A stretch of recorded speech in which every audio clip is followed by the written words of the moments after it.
Hey everyone, I'm super excited to be back. Sorry about the delay. I've been working too hard to get this done sooner. Sorry about the delay. I have some personal issues, but finally we have the x402 scan here.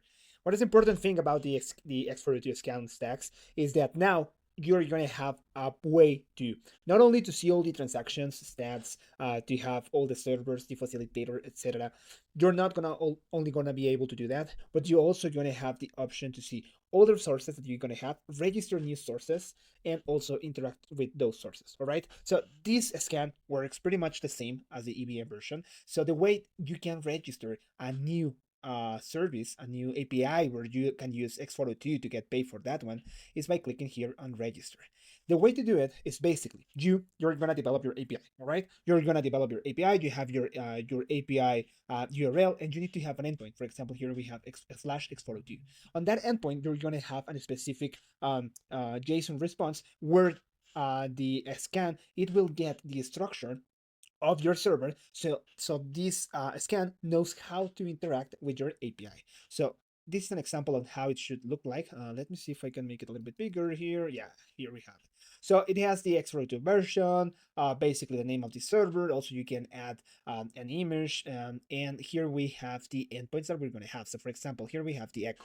The idea of this API is super basic. It's an echo API where you send a message, you get the message back. But the special thing of this API is that you're going to use x402 to get paid for your API. Okay, so here we have this.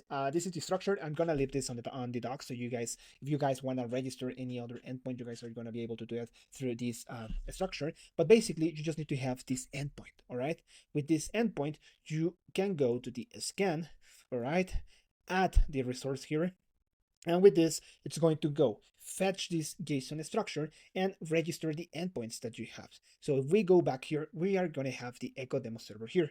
If I click on this, we are going to see the new UI, and we are going to be able to interact with the API using x402. So for example, here it says that STX is required for this payment, is supposed with the Echo, and here we have the message that we need to send. All right. So here we can send message, and we need to send a message. All right. So let's give it a try. All right. This is an Echo one.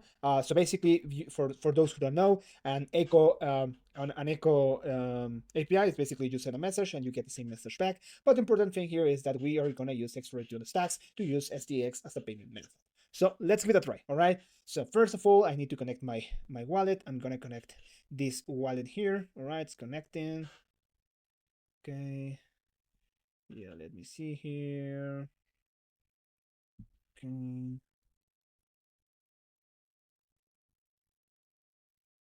Okay, so let me connect my wallet. All right, so here, if for some reason you have like something is a little bit slow, just reload the website and that's it. As I did it, all right, I just reload my website and that's it. And as you guys can see here, it's connected with this address, right? I'm not sure if we can see this with my screen, but this is mainnet, all right? I have some STX and I have some SBTC to pay for those services. I'm going to go back to the endpoint, and I'm gonna make a request. So I'm gonna say Tony is live. All right, so I'm gonna click here on try, and I'm gonna need to sign the transaction. All right, I'm gonna sign the transaction here. My wallet's going to send some SDX to the developer of this API, and I'm gonna get the response of the API back. So with this x402 scan, you are able to see all the transactions, all the history of the transactions. You are gonna also be able to see all the stats of the transactions. You are gonna be able to register new APIs using x402, and also you're gonna be able to use them here for make quick tests. All right. So I'm super excited of this. Please, guys, let me know if you have any question. I'm gonna keep working on x402 stacks, and this is it. Thank you, guys.